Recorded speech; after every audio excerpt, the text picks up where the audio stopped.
NNTV Telugu news కి స్వాగతం. బులెటిన్ల ముందుగా హెడ్లైన్స్ చూద్దాం.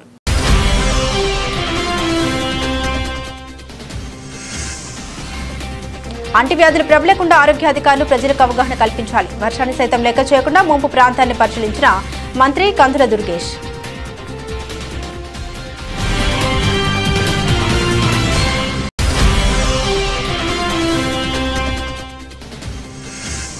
వీఐపీ విరామ సమయంలో తిరుమల శ్రీవారిని దర్శించుకున్న బీసీ లీడర్ ఆర్ కృష్ణయ్య. రంగనాయకుల మండపంలో వేద ఆశీర్వాదం అందించిన వేద పండితులు.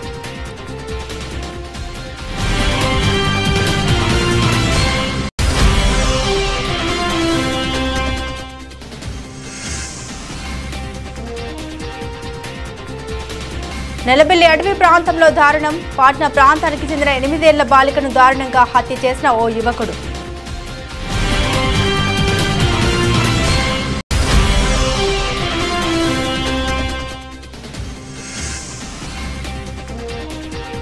నంద్యాలలో రాష్ట్ర స్థాయి చెస్ పోటీలు ఘనంగా ప్రారంభమైన డాక్టర్ రామకృష్ణారెడ్డి.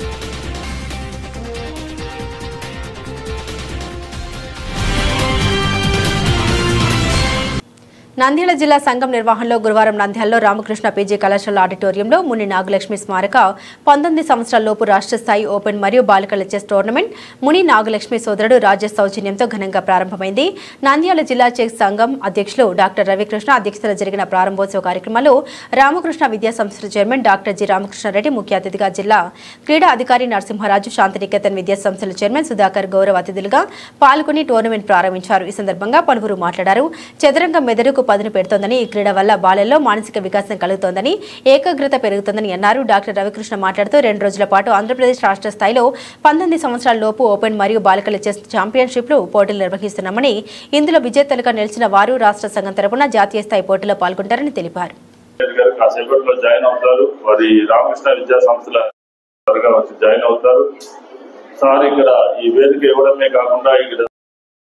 తీసుకొని వచ్చినటువంటి క్రీడాకారులు దాదాపు 200 మంది ఈరోజు ఈ రాష్ట్ర స్థాయి టోర్నమెంట్ లో పాల్గొంటున్నారు. ఈ టోర్నమెంట్ లో గెలుపొందినటువంటి చెస్ క్రీడాకారులు రాష్ట్ర అసోసియేషన్ తరఫున జాతీయ స్థాయిలో జరిగే టోర్నమెంట్ లో, అంతర్రాష్ట్ర చెస్ టోర్నమెంట్ లో పాల్గొనడానికి అవకాశం ఉంటుంది. ఆ విధంగా సెలెక్ట్ అయిన వారికి రాష్ట్ర చెస్ సంఘం తరఫున వసతులు కూడా ఏర్పాటు చేయడం జరుగుతుంది. ముఖ్యంగా ఈ చెస్ క్రీడని ఎంపిక చేసుకుని పోటీల్లో పాల్గొనే స్థాయికి వచ్చినటువంటి క్రీడాకారులందరికీ చెస్ సంఘం తరఫున హృదయపూర్వక శుభాకాంక్షలు తెలియజేస్తున్నాము. అదేవిధంగా వీరిని ప్రోత్సహించినటువంటి తల్లిదండ్రులకు ప్రత్యేకంగా మా హృదయపూర్వక అభినందనలు తెలియజేస్తున్నాము. ఈ రోజుల్లో చాలా మంది తల్లిదండ్రులు పిల్లలకి కేవలం చదువులు, మార్కులు, ర్యాంకులు, ఎంట్రన్స్ టెస్టులు, దాంట్లో ఇంజనీరింగ్ సీట్లు లేదా మెడికల్ సీట్లు అయిపోయిన తర్వాత అమెరికాకి ఎప్పుడు వెళ్ళిపోదాం, ఇదే ఆలోచనలు, ఎప్పుడు డబ్బులు ఎక్కువ సంపాదించాలి, ఇదే ఆలోచనలతోనే వాళ్ళ పిల్లలకి కొంతమంది తల్లిదండ్రులు ఆ విధమైనటువంటి ధోరణిలో ఉన్నారు. ఇది సరైనటువంటి ధోరణి కాదు. చదువుతో పాటు పిల్లలకి క్రీడలు, సాంస్కృతిక కళలు కూడా చాలా అవసరం. క్రీడల్లో పాల్గొనడం కానీ కళల్లో పాల్గొనడం ద్వారా వారి యొక్క సంపూర్ణ వ్యక్తిత్వ వికాసానికి అవి దోహదం చేస్తాయి. ఒక వ్యక్తి కేవలం చదువు, మార్కులు, ర్యాంకులు అని ఉంటే ఆ విద్యార్థి ఒక రోబోలాగా తయారవుతాడు. అదే ఆ విద్యార్థికి క్రీడలు, సాంస్కృతిక కళల్లో కూడా ప్రోత్సహిస్తే ఒక మంచి మనసున్నటువంటి మంచి వ్యక్తిగా కూడా తీర్చిదిద్దబడతాడు విద్యార్థిగానే కాకుండా. ముఖ్యంగా క్రీడల్లో పాల్గొనడం ద్వారా, చెస్ లాంటి క్రీడల్లో పాల్గొనడం ద్వారా పిల్లలలో మానసికంగా వారి యొక్క వ్యక్తిత్వ వికాసం జరగడానికి అవకాశం ఏర్పడుతుంది. ప్రత్యేకించి క్రీడలో పాల్గొనడం ద్వారా వాళ్ళ ఏకాగ్రత పెరుగుతుంది, క్రమశిక్షణ అలవడుతుంది. అదేవిధంగా గెలుపు ఓటములను స్వీకరించే తత్వం ఏర్పడుతుంది. ఓటమి వచ్చిన రోజు కృంగిపోకుండా ఉండే తత్వం అలవబడుతుంది. గెలిచిన తర్వాత మళ్ళీ గెలవాలనేటువంటి ఒక పోరాట తత్వం వస్తుంది వాళ్ళలో. తద్వారా వాళ్ళు ఇదే ఏకాగ్రత, ఇదే క్రమశిక్షణ చదువులో కూడా చూపించడానికి అవకాశం ఉంటుంది. తప్పనిసరిగా అప్పుడు చదువులో కూడా రాణించడానికి అవకాశం నంద్యాల పట్టణంలోని శ్రీ రామకృష్ణ డిగ్రీ కళాశాలలోని ఆడిటోరియంలో నంద్యాల ట్రాఫిక్ పోలీసు వారి ఆధ్వర్యంలో హెల్మెట్ వాడకంపై అవగాహన సదస్సు నిర్వహించారు. ఈ సదస్సుకు ముఖ్య అతిథులుగా నంద్యాల జిల్లా additional SP Praveen Kumar, Nandyal DSP Ravindranath Reddy, Ramakrishna degree కళాశాల వ్యవస్థాపకుడు రామకృష్ణ రెడ్డిలు హాజరయ్యారు. ఈ Nandyal 1 town CI Chalapathi, Nandyal 2 town CI Rajareddy, Nandyal తాలూకా సిఐ దస్తగిరి బాబు మరియు ఇతర పోలీసు సిబ్బంది పాల్గొన్నారు. ఈ కార్యక్రమానికి సుమారు 300 మంది విద్యార్థులు హాజరయ్యారు. అనంతరం మున్సిపల్ టౌన్ హాల్ నుండి ద్విచక్ర వాహనాలపై హెల్మెట్ ధరించి ర్యాలీగా బయలుదేరి శ్రీనివాస సెంటర్ వరకు వెళ్లి అక్కడ హెల్మెట్ వాడకంపై అవగాహన కల్పించడమైంది. ఈ ర్యాలీలో మండల న్యాయ సేవాధికార సంస్థ, రెడ్ క్రాస్ సంస్థ వాళ్ళు మరియు ఇతర వాలంటరీ సంస్థలు పాల్గొని ర్యాలీని విజయవంతం చేశారు.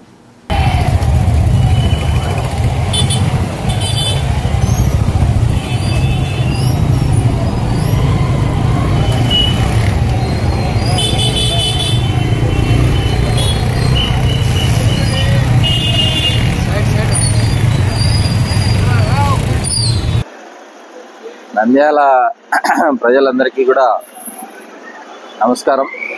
ముఖ్యంగా హెల్మెట్కు సంబంధించి 2 వీలర్స్ డ్రైవింగ్లో హెల్మెట్ లేకుండా ఎవరు పోకూడదన్నటువంటి ఉద్దేశంతో ఒక స్పెషల్ ప్రోగ్రామ్ ఒకటి క్రియేట్ చేసి అందరినీ కూడా ఊర్లో ఉన్నటువంటి పెద్దల్ని, అదేవిధంగా స్టూడెంట్స్ని, అన్ని కాలేజీల వాళ్ళని కూడా పిలిపించి ఒక చిన్న కార్యక్రమం పెట్టి మొత్తం అంతా కూడా హెల్మెట్ ర్యాలీగా ఒక ప్రోగ్రామ్ అరేంజ్ చేయడం జరిగింది. కొత్తగా వచ్చిన మన ఎస్పీ సారు స్పెసిఫిక్గా ఈ నెంబర్ ప్లేట్స్ కానీ, అదేవిధంగా డ్రంక్ అండ్ డ్రైవ్లో పోవడం కానీ, వీటికి సంబంధించి స్పెషల్ డ్రైవ్ కండక్ట్ చేయమని చెప్తున్నారు సార్.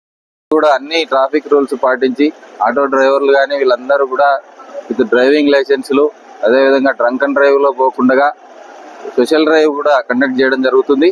వీటన్నిటిపైన ఎవరైనా సరైనటువంటి రూల్స్ అండ్ రెగ్యులేషన్స్ పాటించకపోతే ఖచ్చితంగా కఠినమైనటువంటి శిక్షలు తీసుకోవడం జరుగుతుంది. వీటన్నిటి కూడా ప్రజలందరూ కూడా నంద్యాలలో ఏ ఒక్క ఇన్సిడెంట్ కూడా జరగకుండా, ట్రాఫిక్ కి సంబంధించినటువంటి యాక్సిడెంట్ జరగకుండా బాగా ఉండాలని అందరూ హెల్మెట్స్ ధరించి పోలీసులకు సహకరిస్తారని కోరుకుంటున్నాం. Thank you. గత కొన్ని రోజులుగా పడుతున్న వర్షాల కారణంగా నిడదవోలు పట్టణంలోని ముంపు ప్రాంతాన్ని పరిశీలించి ప్రజా సమస్యలను తెలుసుకోవడం జరిగిందని, వాటి శాశ్వత పరిష్కారానికే తగు చర్యలు చేపట్టామని పర్యాటక, సాంస్కృతిక, సినిమాటోగ్రఫీ శాఖ మంత్రి కందుల దుర్గేష్ పేర్కొన్నారు. గురువారం మంత్రి కందుల దుర్గేష్ స్థానిక నాయకుల అధికారులతో కలిసి వర్షాల కారణంగా నిడదవోలు పట్టణంలో ముంపుకు గురైన పలు ప్రాంతాన్ని వర్షాన్ని సైతం లెక్క చేయకుండా పరిశీలించడం జరిగింది. ఈ సందర్భంగా మంత్రి కందుల దుర్గేష్ మాట్లాడారు. జిల్లాలో గత కొన్ని రోజులుగా కురిసిన వర్షాల కారణంగా నిడదవోలు పట్టణంలో బస్టాండ్, గణపతి సెంటర్, గాంధీ బొమ్మ సెంటర్లో వర్షపు నీరు చేరి ముంపుకు గురైన ప్రాంతాన్ని పరిశీలించడం జరిగిందన్నారు. ముంపుకు గల ప్రధాన కారణాలు తెలుసుకుని తక్షణమే తగు జాగ్రత్తలు తీసుకునేలా మున్సిపల్ అధికారులని, సిబ్బందిని ఆదేశించామన్నారు. సరిగ్గా లేకపోవడం వల్ల నీళ్లు ఇలా నిలబడిపోయి మునిగిపోయే పరిస్థితి వచ్చింది. ఇప్పుడు ప్రయాణికులు ఇక్కడ బస్సు ఎక్కాలన్నా కూడా ఇబ్బంది కనుక బస్సు బయటే ఆపేస్తున్నారు. బస్సుల్ని అక్కడే ఎక్కడం జరుగుతుంది. ఈ లోపలికి రావాలంటే ఇదంతా కూడా ఇబ్బందికరంగా ఉంది.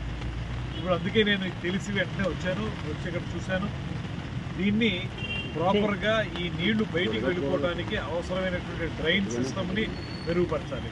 ఇప్పటికిప్పుడు అది అవ్వదు కాబట్టి మున్సిపల్ అధికారులకు నేనేం చెప్తున్నానంటే, ముందు ఏదైతే ఎగ్జిస్టింగ్ డ్రైన్ ఉందో ఆ డ్రైన్లో సిల్ట్ తీసేసి డీసిల్టేషన్ చేస్తే కొంత వెసులుబాటు వస్తుంది నీళ్లు వెళ్ళడానికి. కొంత నీళ్లు అలా వెళ్ళాలి, మరికొంత నీటిని మోటార్లు పెట్టి తోడేయమంటుంది. ఇక్కడ పక్కన ఉన్నటువంటి డ్రైన్లో పెట్టచ్చు. ఆ రకంగా చేసి ముందు ఇమీడియట్ రిలీఫ్ ఇవ్వాలని చెప్తున్నాం. అయితే దీనికి మొత్తంగా ఈ నిడదవోలుకు సంబంధించి ఒక 3 కోట్లతో ఒక ప్రపోజల్ పెట్టాం. ఇక్కడ డ్రైన్లు కానీ ఇతరతర అంశాల మీద రుడాకి పెట్టామనేటువంటి మాట చెప్తారు. అందులో ఇది కూడా ఒక కాంపోనెంట్గా ఉంటున్నారు. దాన్ని ఇప్పుడే నేను రుడా వైస్ చైర్మన్తో మాట్లాడాను. వాళ్ళు ఇమీడియట్గా దాన్ని ఫాలోఅప్ చేసి ఏం జరిగిందో మళ్ళీ చెప్తా అన్నారు. నేను దాన్ని ఫాలోఅప్ చేసి ఖచ్చితంగా అది నెక్స్ట్ సీజన్కైనా సరే మనకి ఇబ్బంది లేకుండా ఉండి చూసే విధంగా ప్లాన్ చేస్తాం. ఇప్పుడు మాత్రం ఇమీడియట్ రిలీఫ్గా నీళ్లు తోటలో డీసిల్టేషన్ చేయడం అనేది చేయమని అధికారులకు చెప్తున్నాను. వాళ్ళు వెంటనే మొదలు పెడతారు.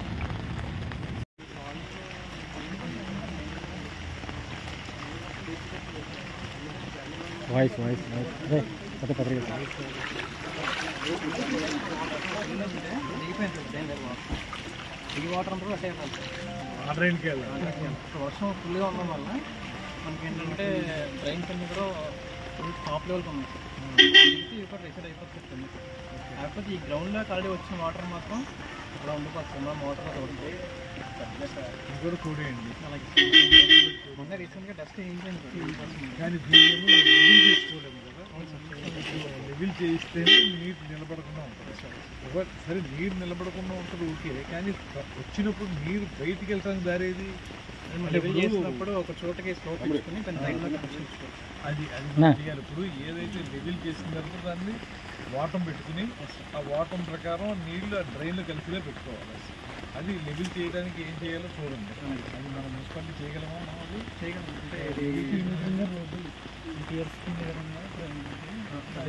అప్పుడు ఇది ఇచ్చినా దీన్ని లెవెల్ చేసుకోవడానికి మన మున్సిపాలిటీలో మన కమిషనర్ గారు ఉన్నారా?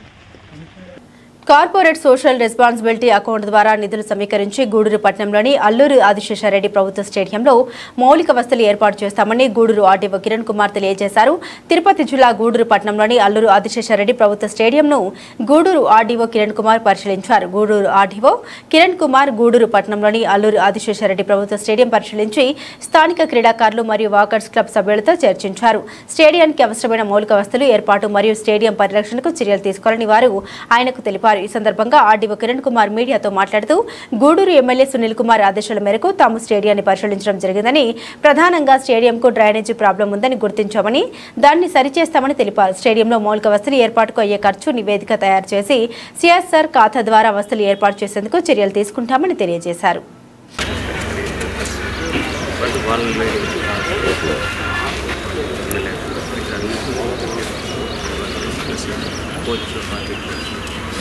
ఎవరైతే కమిటీ ఉన్నారో ఆ కమిటీ అంతా ఎవరైతే ఇంపార్టెంట్ ఉంది సమస్యలని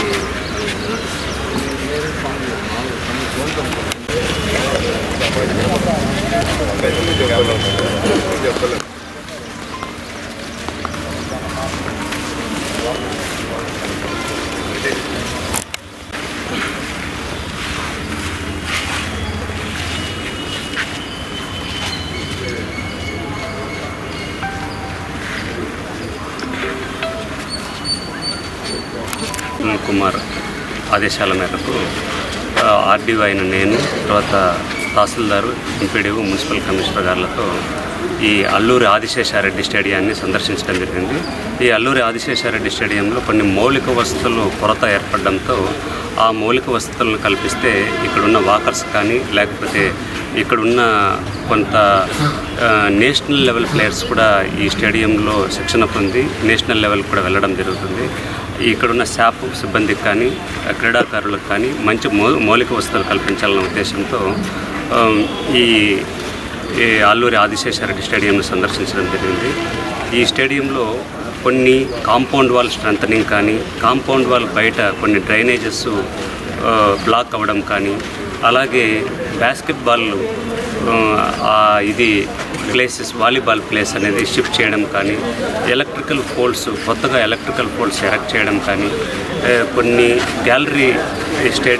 గ్యాలరీని డెమాలిష్ చేసి వాటిని పెంచడం కానీ, అలాగే అదనపు వసతులకు సంబంధించి ఇప్పుడు సిఎస్ఆర్ ఫండ్స్ ద్వారా ఈ స్టేడియంలో ఉన్న జిమ్ని ఆధునీకరించడం కానీ, అలాగే కొన్ని మరుగుదొడ్ల నిర్మాణం కానీ, ఇవన్నిటినీ చేయడానికి మౌలిక వసతులు కల్పించడానికి మన గౌరవ శాసనసభ్యులు పాసం సునీల్ కుమార్ గారు ఈ అధికారులని ఆదేశించడంతో ఇక్కడికి రావడం జరిగింది. వారి స్నేహితులైన రాజా గారు, తర్వాత ఈ స్టేడియంలో ఉన్న కొంతమంది క్రీడాకారులు మరియు సిబ్బంది అంతా కూడా వారితో మౌలిక వసతుల కల్పనకు సంబంధించి చర్చించడం జరిగింది. మనకు చాలా కంపెనీస్ గూడూరు నియోజకవర్గంలో ఉన్నాయి. ఆ కంపెనీల యొక్క లాభాలలో కొంత శాతం సిఎస్ఆర్ ఫండ్స్ని ఆ స్థానికంగా ఉన్న అభివృద్ధి పనులకు కేటాయించాలి. కాబట్టి వీటినన్నింటినీ ఎస్టిమేషన్ వేసి దీన్ని ఇంటర్మీడియట్ విద్యార్థినిపై అత్యాచారానికి పాల్పడిన రౌడీ షీటర్ వినయ్ పై చట్ట ప్రకారం కఠిన చర్యలు తీసుకుంటామని గూడూరు డీఎస్పీ సూర్యనారాయణ రెడ్డి తెలిపారు. తిరుపతి జిల్లా గూడూరు 1వ పట్టణ పోలీస్ స్టేషన్లో డీఎస్పీ సూర్యనారాయణ రెడ్డి మీడియాతో మాట్లాడారు. నెల్లూరు 2వ పట్టణానికి చెందిన బాధితురాలు విద్యార్థిని ఒక ప్రైవేట్ కళాశాలలో ఇంటర్మీడియట్ 2వ సంవత్సరం చదువుతోంది. అయితే గూడూరు 1వ పట్టణానికి చెందిన రౌడీ షీటర్ వినయ్ ఆ విద్యార్థిని గత 3 సంవత్సరాలుగా వేధిస్తున్నాడు. ఈ క్రమంలో 2 సంవత్సరాల క్రితం అతనికి ఆ విద్యార్థిని తల్లిదండ్రులు మరియు పోలీసుల ద్వారా వార్నింగ్ ఇవ్వడం జరిగింది. అకస్మాత్తుగా బుధవారం వినయ్ ఆటో తీసుకుని వచ్చి ఆ విద్యార్థిని కత్తితో బెదిరించి ఆటోలో ఎక్కించుకుని గూడూరు 2వ పట్టణ పరిధిలోని గాంధీనగర్ ప్రాంతంలో నిర్జీవ ప్రాంతంలో అత్యాచారానికి ఒడిగట్టారు.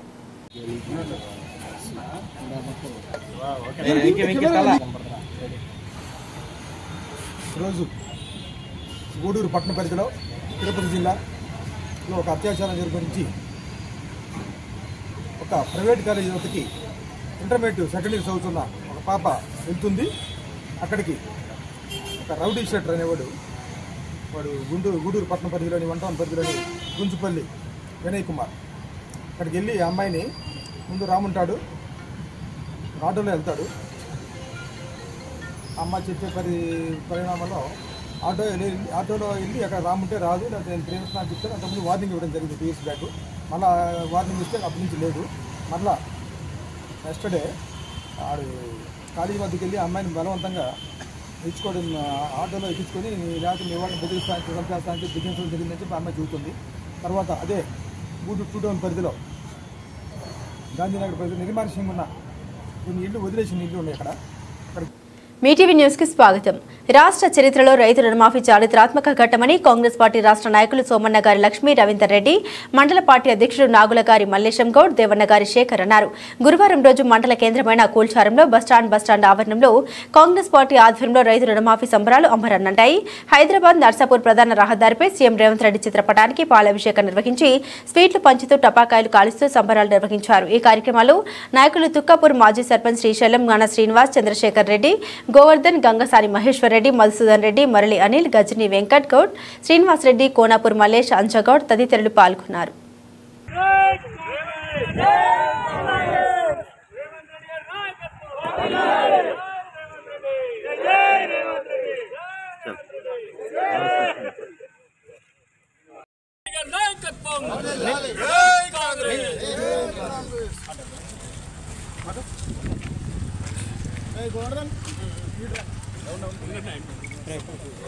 నేటి రోజు మనకు శుభదినం.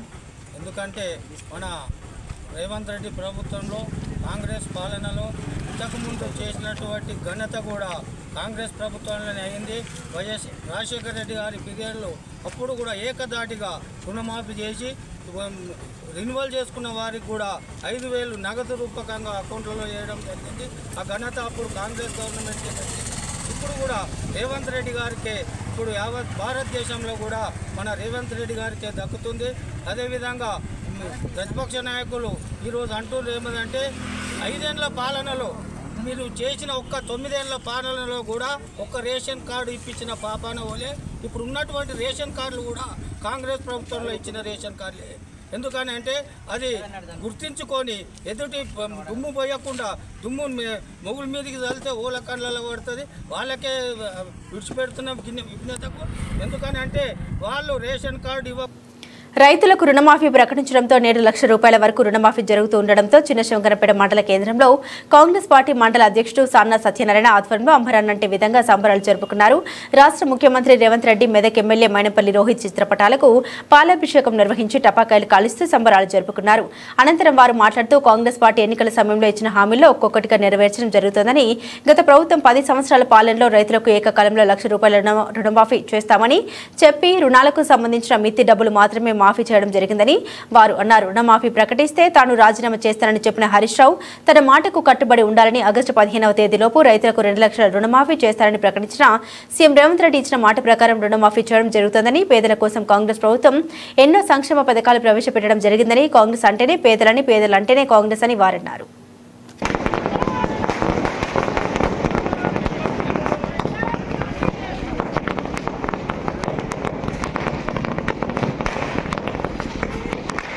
మరి మా ఏఐసిసి అధ్యక్షులు మల్లికార్జున ఖర్గే గారికి, మరి రాష్ట్ర ముఖ్యమంత్రి రేవంత్ రెడ్డి గారికి, రాహుల్ గాంధీ గారికి, మా నాయకుడు మరి రోహిత్ రావు గారికి, మరి ఏదైతే రైతు రుణం మనప్పుడు ఎలక్షన్లో మాట ఇచ్చిన ప్రకారం మరి ఆగస్టు 15 లోపల ₹2,00,000 రుణమాఫీ చేస్తామని చెప్పడం జరిగింది.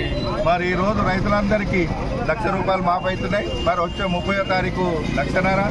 మరి ఏదైతే మాట చెప్పిండో ఆగస్టు 15 వరకల్లా మొత్తం ₹2,00,000 తప్పకుండా ప్రతి రైతుకు, ఏదైతే ప్రతిపక్ష నాయకులు చేస్తూ ఉన్నారు ఏదో రేషన్ కార్డు అని, రేషన్ కార్డు సంబంధం లేకుండా రైతుకు పాస్బుక్ ప్రకారం ప్రతి రైతుకు ₹2,00,000 రుణమాఫీ మరి చేయడము చాలా.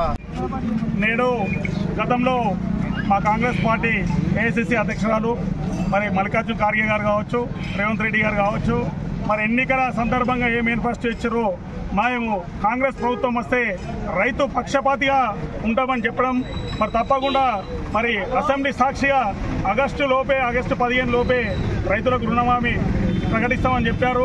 మరి తప్పకుండా ప్రకటించిండు. దాన్ని నెరవేర్చినందుకు మరి రాష్ట్రం అంతా రైతులు కూడా రేవంత్ రెడ్డికి రుణపడి ఉంటామని తెలియజేస్తున్నాం. అలాగే ఏదైతే అసెంబ్లీ సాక్షిగా చెప్పిండో దాన్ని సవాలుగా స్వీకరించిన మాజీ మంత్రి గారు హరీష్ అన్న గారు, మీరు ఇజ్జతగాళ్ళు, మీరు పౌరుషం ఉన్నోళ్ళు, మీరు ఎందుకంటే మీరు గతంలో 10 సంవత్సరాలు మంత్రిగా చేశారు కాబట్టి మీరు కూడా మాట కట్టుబడి మరి మీ ఎమ్మెల్యే సభ్యత్వానికి రాజీనామా చేయవలసిందే కోరుతున్నాం. ఎందుకంటే మీరు ఆత్మాభిమానాల నాయకుడు కాబట్టి తప్పకుండా రాజీనామా చేస్తామని కోరుకుంటున్నాం. మరి గతంలో కూడా తిరుమల శ్రీవారిని ఈరోజు ఉదయం వీఐపీ విరామ సమయంలో శ్రీకాళహస్తి ఎమ్మెల్యే బొజ్జుల సుధీర్ రెడ్డి దర్శించుకున్నారు. దర్శనం అనంతరం రంగనాయకుల మండపంలో వేద పండితులు వేద ఆశీర్వాదం అందించగా టీటీడీ అధికారులు తీర్థ ప్రసాదాలు అందించారు. ఆలయం వెలుపల ఎమ్మెల్యే సుధీర్ రెడ్డి మాట్లాడారు. శ్రీవారి ఆశీస్సులతో కొత్తగా ఏర్పడ్డ కూటమి ప్రభుత్వం ప్రజలకు ఇచ్చిన మాట నెరవేర్చాలని కోరుకున్నామన్నారు. ఆగస్టు 15వ తారీఖు నుండి మహిళల కోసం ఉచిత బస్సును ప్రారంభించనున్నామని తెలియజేశారు.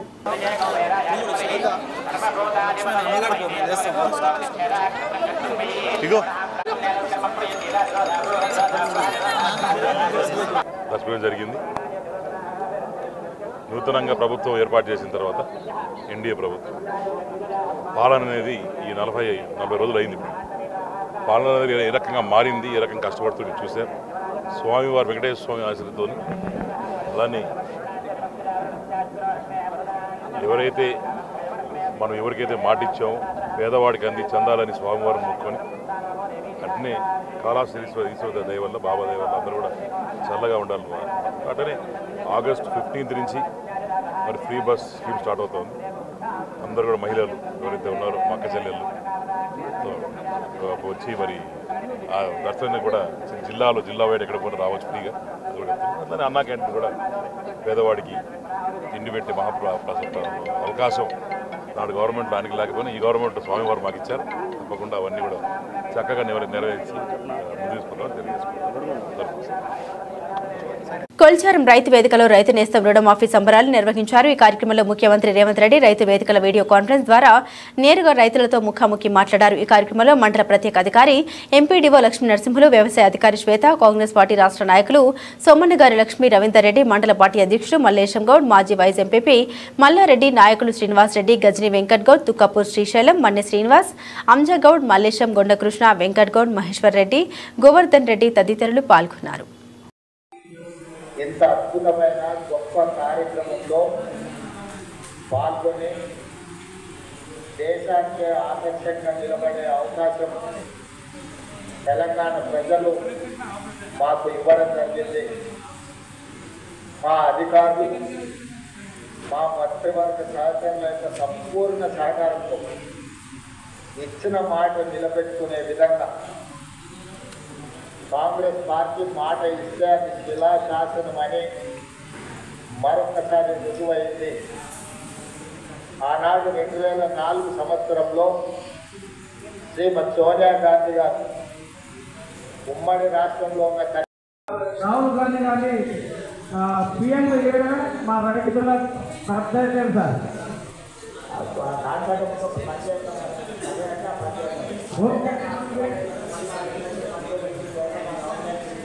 పెడతాం సార్, తప్పకుండా పెడతాం సార్. చాలా మంది వస్తాం సార్. మేము రైతులకి రైతు తిరుమల శ్రీవారిని ఈరోజు ఉదయం వీఐపీ విరామ సమయంలో బీసీ లీడర్ ఆర్ కృష్ణయ్య దర్శించుకున్నారు. దర్శనం అనంతరం రంగనాయకుల మండపంలో వేద పండితులు వేద ఆశీర్వాదం అందించగా టీటీడీ అధికారులు తీర్థ ప్రసాదాలు అందించారు. ఆలయం వెలుపల కృష్ణయ్య మాట్లాడుతూ స్వతంత్రం వచ్చి 75 సంవత్సరాలైన వేలాల మందికి పేద కులాల వారు పేదరికంలో నలిగిపోతున్నారని తెలిపారు. అటువంటి పేద ప్రజల కోసం భగత్ సింగ్, అల్లూరి సీతారామరాజు, వివేకానంద, గాంధీలాగా విప్లవకారులు పుట్టి పేద ప్రజల అభివృద్ధికై పాటుపడి రావాలని వెంకటేశ్వర స్వామిని ప్రార్థించామన్నారు.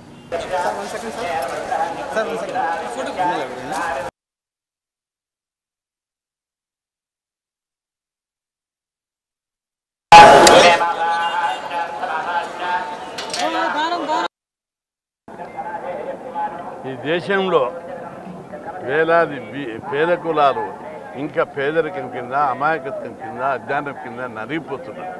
దేశానికి స్వతంత్రం వచ్చి 76 ఏళ్ళు అయినప్పటికీ చాలా వేలాది కులాలు తినడానికి తిండి లేక, సంసారాన్ని నడపలేక, అష్ట కష్టాలు పడుతూ పిల్లల పెళ్లిళ్ళు చేయలేక, ఇండ్లు లేక, ఆస్తులు లేక, డబ్బులు లేక అనేక కష్టాల పాలవుతున్నారు.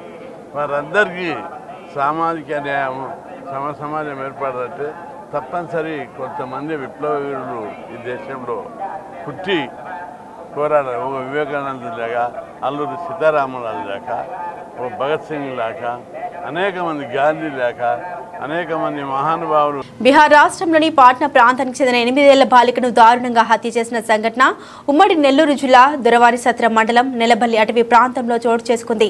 నెలబల్లి సమీపంలోని ధాన్యలక్ష్మి రైస్ మిల్లులో బీహార్ రాష్ట్రానికి చెందిన 40 కుటుంబాలు కూలీ పనులు చేస్తున్నాయి. సదరు కార్మికులకు భోజనం తయారు చేసేందుకు అదే రాష్ట్రానికి చెందిన మరో వ్యక్తి వంట మాస్టర్గా తన కుటుంబంతో కలిసి వచ్చి పనిచేస్తున్నాడు. ఆయనకు 4 కుమార్తెలు కాగా 2వ కుమార్తెకు 8 ఏళ్ల వయసు ఉంది. ఆ బాలికను ఈరోజు అటవీ ప్రాంతంలో మృతి చెందిన చిన్నారిని మేకల కాపరి చూసి స్థానికులకు సమాచారం అందించారు.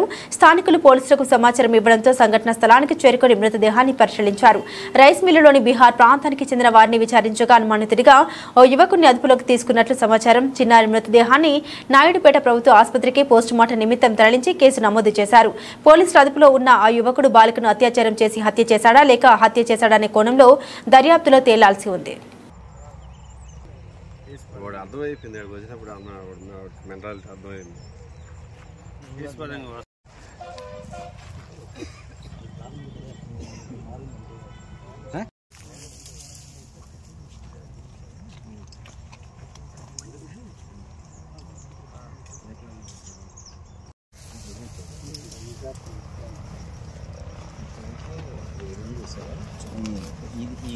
ఫస్ట్ సరే ఎవరిదైతే అంతమందే కదా.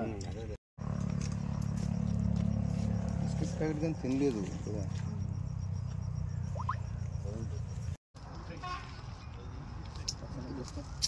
జస్ట్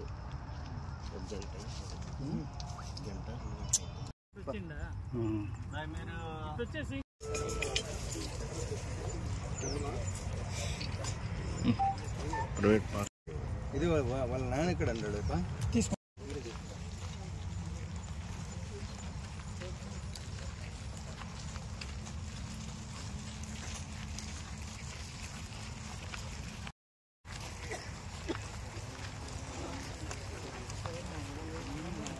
కేంద్ర మంత్రి నితిన్ గడ్కరీ గురువారం తెల్లవారుజామున తిరుమల శ్రీవారిని దర్శించుకున్నారు.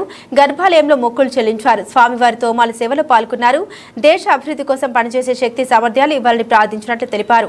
ప్రజలు సుఖ సంతోషాలతో వర్ధిల్లాలని ఆకాంక్షించారు. అంతకుముందు ఆలయ అధికారులు ఆయనకు లాంఛనంగా స్వాగతం పలికారు. దర్శన అనంతరం రంగనాయకుల మండపంలో పండితులు నితిన్ గడ్కరీకి వేద ఆశీర్వచనం ఇచ్చారు. జైవ వీరబ్రహ్మం స్వామివారి శేషవస్త్రం కప్పి తీర్థ ప్రసాదాలు శ్రీవారి చిత్రపటాన్ని అందజేశారు. ఆయన వెంట స్థానిక భాజపా నేత భానుప్రకాష్ రెడ్డి తదితరులు ఉన్నారు.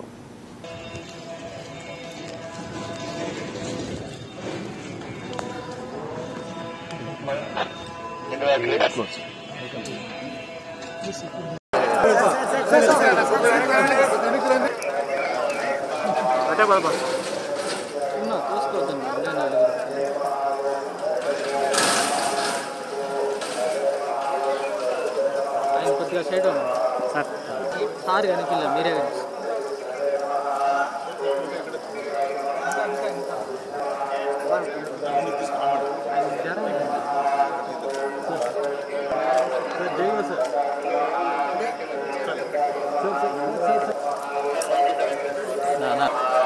మీరు ప్రేమలో పెట్టేస్తున్నా కొంచెం ఒక్క అడుగు చాలు చాలు ఎందుకు రా. బులెటిన్ ముగించే ముందు హెడ్లైన్స్ మరోసారి.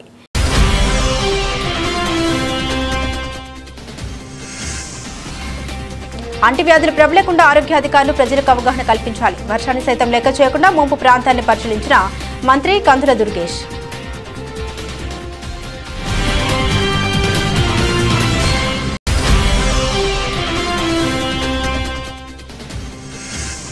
వీఐపీ విరామ సమయంలో తిరుమల శ్రీవారిని దర్శించుకున్న బీసీ లీడర్ ఆర్ కృష్ణయ్య. రంగనాయకుల మండపంలో వేద ఆశీర్వాదం అందించిన వేద పండితులు.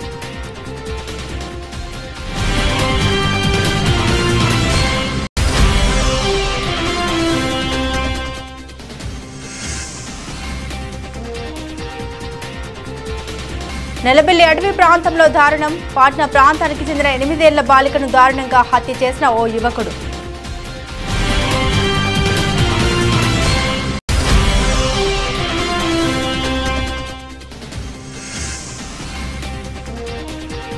నంద్యాలలో రాష్ట్ర స్థాయి చెస్ పోటీలు ఘనంగా ప్రారంభమైన డాక్టర్ రామకృష్ణారెడ్డి.